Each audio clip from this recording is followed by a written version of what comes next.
The prisoners said the doctor didn't fear blood the way other men did. He studied it, watched it. Sometimes, they whispered, he drank it. Inside the barbed wire of a Nazi POW camp, where hunger hollowed faces and hope died quietly, this doctor walked the barracks at night with a calm smile and spotless gloves. He wasn't there to heal, he was there to test a belief, one so disturbing that even hardened guards avoided his eyes. Before I tell you what he truly believed and what he did to prove it, pause for a moment. Stories like this were never meant to survive. They were buried in files, silence, and fear. If you want these forgotten truths uncovered and told honestly, take a second to subscribe. All right, let's continue. The camp existed to break men, but the doctor saw opportunity instead of suffering. And he believed strength was transferable, that courage, endurance, and vitality lived in the blood itself, and that by consuming it, a man could become more than human. Officially, he was assigned to monitor prisoner health. His reports were neat, clinical, convincing.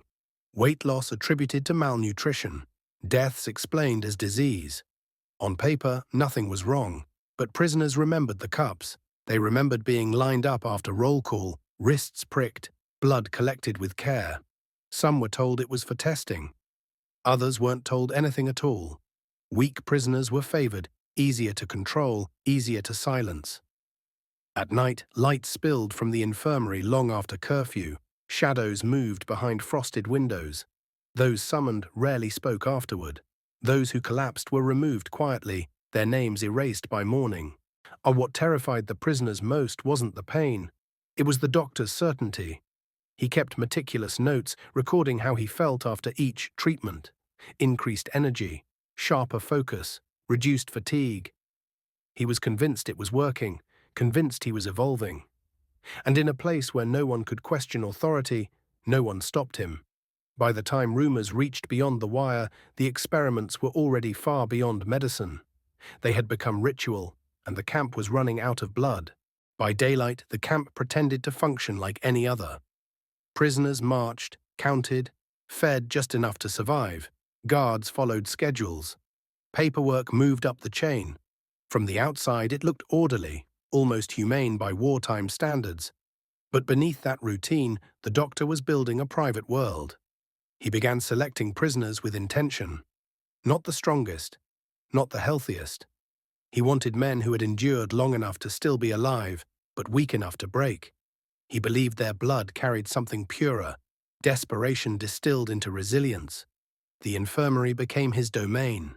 Shelves lined with labeled bottles, charts pinned with handwritten observations, names reduced to numbers, bodies reduced to variables. Prisoners noticed patterns. Those taken once were taken again. Those who resisted were punished with isolation. Those who questioned didn't return. And still, nothing appeared in the official records. Before we go further, let me be honest for a moment. When I started telling stories like this, my own mother told me I wouldn't even reach 100 subscribers. That no one would care about forgotten horrors buried this deep. If you're still listening right now and you believe stories like this matter, I'd appreciate it if you subscribed, not for numbers, but to prove that truth still has a place. Now, back to the camp. As weeks passed, the doctor's behavior changed. Guards whispered that he seemed stronger, more alert. He stopped drinking coffee, slept less.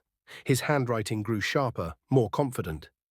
He began walking the camp longer, observing prisoners the way a hunter studies movement. And he started administering supplements to himself, mixtures derived from blood samples altered with crude chemicals. He called it science. Others called it obsession. One prisoner, a former medical student, overheard him speaking late one night. "This is what they never understood," the doctor said calmly. "The body is fuel, and fuel can be consumed."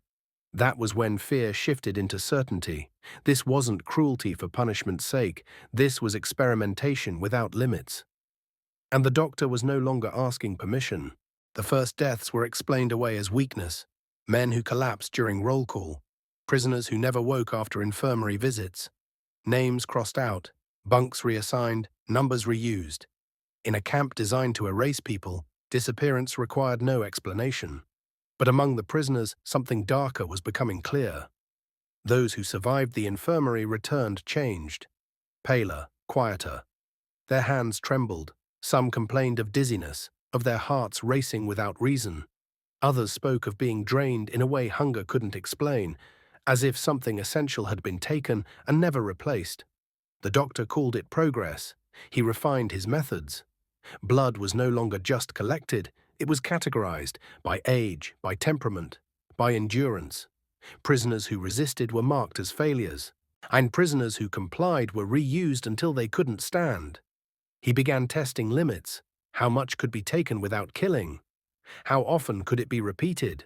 What happened if it was consumed immediately? Guards noticed his fixation. He no longer spoke about medicine. He spoke about strength, about domination, about the difference between men who survive history and men who vanish inside it. One night, an assistant witnessed something that would haunt him forever. The doctor stood alone in the infirmary, notes spread across the table, a cup in his hand. There was no urgency, no hesitation, just belief. He drank. Afterward, he smiled. In the following days, he became more volatile, more confident. He requested more subjects, larger quantities. He demanded silence and compliance. I'm reminding everyone that experiments were authorized by the Reich itself. But authorization had never included this. Prisoners began to understand that survival itself had become dangerous. Staying alive meant being useful. Being useful meant being consumed. And worse, the doctor was documenting everything. If his work ever left the camp, it would not be dismissed as madness. It would be framed as research, as innovation, as proof that even the human body could be weaponized. The realization spread quietly, carried in looks and whispers. This wasn't a sadist hiding behind a uniform. This was a man convinced he had discovered a truth. And truths, once believed, don't stop on their own. The moment everything crossed the line was the night the doctor stopped pretending the experiments were voluntary. Orders came down without explanation. A new list was posted after evening roll call. Names were read slowly, deliberately, as if the sound alone could strip resistance from the men standing there. No one stepped forward willingly. Guards dragged the selected prisoners toward the infirmary, while the rest watched in silence, knowing any reaction could place them next on the list. Inside, the procedures changed. Blood was taken faster, rougher. There were no measurements anymore, only extraction. Prisoners were restrained to conserve strength, not for safety. The doctor worked with a calm intensity, as if time itself had become an enemy. He spoke while he worked, about limits, about evolution, about how history favored those willing to cross moral boundaries first.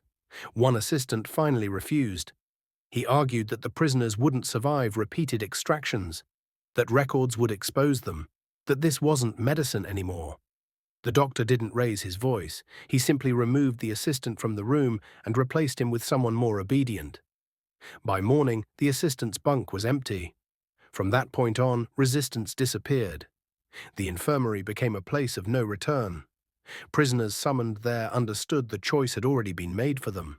Some prayed, others stared at the ceiling, conserving breath. A few begged, not to be spared, but to be taken last. Guards began avoiding night shifts near the building. They claimed the screams carried farther after midnight, and that the doctor seemed almost energized by exhaustion, moving faster as others slowed. And then came the incident no one could ignore. A prisoner died mid-extraction, not quietly, violently. Blood spilled across the floor, the room froze. For a moment it seemed the doctor might finally stop. Instead, he stared at the body with disappointment. Too much, he said calmly, writing it down. That was when everyone understood the truth. There was no endpoint, no success condition, no safety threshold. The experiment would continue until there was nothing left to take. And the camp, built to destroy men, had become something far worse. It had become a laboratory where cruelty believed itself justified. The collapse didn't come with alarms or gunfire, it came quietly, the way everything ended in the camp. Prisoners began dying faster than records could be adjusted. Bodies weakened beyond recovery, hearts failed during roll call. Men collapsed mid-step, their veins already emptied of anything that could keep them standing. Even guards started noticing that the numbers no longer made sense. Too many deaths, too quickly. An inspection was announced without warning. The doctor was told to prepare reports. He complied eagerly. Charts were organized, notes rewritten. Deaths attributed to illness, exposure, malnutrition. On paper, his work appeared efficient, even commendable under wartime pressure. But one thing betrayed him: the infirmary floor. Despite constant cleaning, dark stains remained in the cracks between tiles, and the smell lingered, metallic, unmistakable. Inspectors noticed locked cabinets that weren't on inventory lists, bottles without labels, equipment never approved for camp use. When questioned, the doctor didn't deny anything. He defended it. He spoke about sacrifice, about progress, about how war demanded innovation beyond comfort. He insisted his methods worked, that he felt stronger, sharper, more alive than ever before. That was the mistake. Because strength without restraint looks like madness. The inspection ended abruptly. No commendation, no punishment, just silence. Days later, the infirmary was shut down. The doctor was reassigned. His notes were seized. His remaining subjects redistributed across labor details, most too weak to survive another week. Whatever protection he had enjoyed vanished overnight. Prisoners never learned what officially happened to him. Some said he was transferred to another camp. Others whispered he was executed quietly, deemed too unstable even for the system that enabled him. A few believed he vanished, absorbed into another program, another secret. What remained were the survivors. Men who carried scars no one could see, who feared needles more than bullets, who understood that science, stripped of humanity, could become indistinguishable from cruelty. The camp moved on, the war continued, and the doctor's experiment, unfinished, undocumented, unresolved, disappeared into sealed files and deliberate forgetting. But the damage had already been done, not just to the bodies he used, but to the idea that knowledge is always meant to save. After the war, the camp was emptied, dismantled, and reclaimed by silence. Barbed wire came down, barracks were burned, paperwork was boxed, stamped, and buried in archives no one rushed to open. To the world, the place became another grim statistic, one more site of suffering among many. The doctor's name appeared briefly in post-war records, then vanished. No trial transcript survived, no public testimony carried his voice. His research never surfaced in academic journals or war crime proceedings.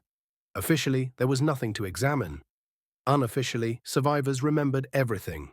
They spoke of how belief can be more dangerous than orders, how a man convinced he was right no longer needed permission to destroy others. Many refused to talk for decades, not because they forgot, but because they feared no one would believe them. Some stories only survive because someone keeps repeating them.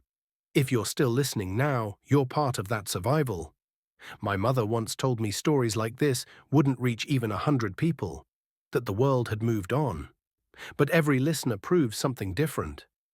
If you believe forgotten lives deserve to be remembered, subscribing helps keep these stories alive. The doctor believed blood carried strength. History proved otherwise. Power built on suffering always collapses. Knowledge without ethics rots from the inside, and evil doesn't need monsters, only men who convince themselves they're doing something important. The camp is gone now. The doctor is gone. The files remain sealed. But the lesson didn't disappear with them. And because every generation faces the same choice, to look away from uncomfortable truths, or to confront them honestly. Stories like this exist for a reason, not to shock, but to warn.